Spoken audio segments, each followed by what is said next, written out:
Colony ভিসায় Malaysia আসতে এই বছরও 6 থেকে 8 লক্ষ টাকা লাগবে। আমার এই কথাটা লিখে রাখেন, যদি না এই সিন্ডিকেট বন্ধ করা যায়। আমাদের প্রধানমন্ত্রী মালয়েশিয়া আইসা মালয়েশিয়ার বড় সিন্ডিকেট আমিন সাহেবের সাথে গোপন বৈঠক করে যায়। প্রধানমন্ত্রী নট এ মিনিস্টার, কোনো পররাষ্ট্রমন্ত্রীও না, কোনো কিছু না, প্রধানমন্ত্রী আইসা এই জায়গার যে সিন্ডিকেটের গডফাদার তার সাথে দেখা করে যায়, গোপন মিটিং করে।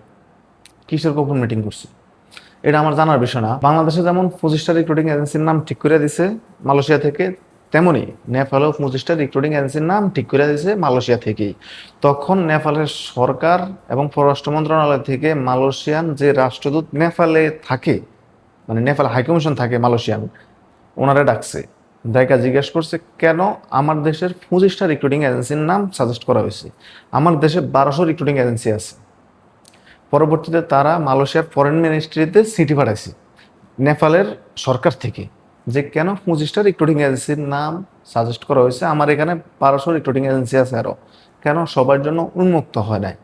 এই সিন্ডিকেট হতা কি, এগুলা ব্যাখ্যা করে ওনারা মালয়েশিয়ান পররাষ্ট্র মন্ত্রণালয়ে চিঠি পাঠাইছে। আর বাংলাদেশে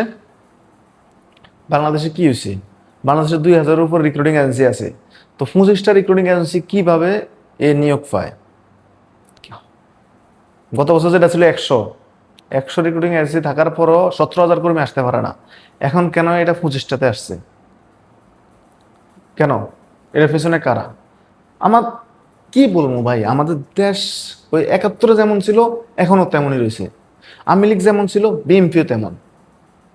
যে প্রবাসীদের ইনকামে কিংবা রেমিটেন্স পাঠানো দেশ চলে, সেই প্রবাসীদের সাথে গাদ্দারি। আপনি জানেন কিনা এই মিডল ইস্ট, দক্ষিণ এশিয়া, এশিয়া, এই সমস্ত দেশগুলোর ভিতরে সবচেয়ে বেশি ইনকাম করে মালয়েশিয়ান এই কলিং ভিসার মাধ্যমে। আমাদের সরকার কি সিন্ডিকেট, হাজার হাজার কোটি টাকার মার্কেটে এই মালয়েশিয়ার বাজার। আপনার মনে হয় 10,000 কর্মী আসে ভাই, প্রত্যেক কর্মী থেকে 1 লক্ষ টাকা করে যদি সরকার মিনিস্টারি কোনো কর্মকর্তা পায়, মানে কোনো মন্ত্রণালয়ে কোনো মন্ত্রী পায়, হিসাব করেন 10,000 কর্মী থেকে 1 লাখ টাকা করে কত হাজার কোটি টাকা আসে। টাকাটা যায় কার? আমার আপনার। এই টাকাটা উসুল করে পৌঁছায় কি শেষ পর্যন্ত আমি আপনি রেমিটেন্স পাঠায় কামলা খাই দিয়ে জায়গাতে ওই টাকা দিই, দেশের থেকেও তাদের থেকে লোন নিয়ে আসি, এই জায়গায় এসেও তাদের পকেটে ঢুকাই। কেন ভাই? সরকারের কি উদ্যোগ নিছে?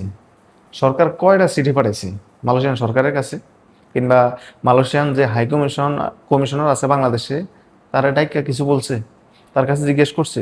আমার জানা না। এটা ওই আগের মতোই 25টা রিক্রুটিং এজেন্সি থাকবে।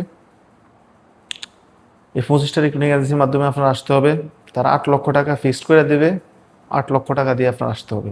নেপালের মতো এতটুকু একটা দেশ, এই দেশ মালয়েশিয়ার সরকারে জিজ্ঞেস করে কেন? আর আমাদের দেশ, আমাদের প্রধানমন্ত্রী আইসা এই জায়গায় সিন্ডিকেটের যে মেইন হুতা তার সাথে এসে গোপন মিটিং করে। আওয়ামী লীগের আমল যে ছিল, বিএনপির আমলও সেই মারা খাইতেছি আমরা প্রবাসীরা। যারা যারা মালয়েশিয়া আসতে চান এবং মালয়েশিয়ার বিষয়ের সমস্ত আপডেট পেতে চাইলে আমার চ্যানেলটা সাবস্ক্রাইব করে রাখেন। পরবর্তী ভিডিওতে আমি জানিয়ে দেবো মালয়েশিয়া আসতে কত টাকা খরচ হতে পারে, কিংবা আপনারা কোন বিষয় জানতে চান। ভিডিওতে কমেন্ট করেন, আমি প্রতিটা প্রশ্নের উত্তর দেওয়ার চেষ্টা করবো ইনশাল্লাহ।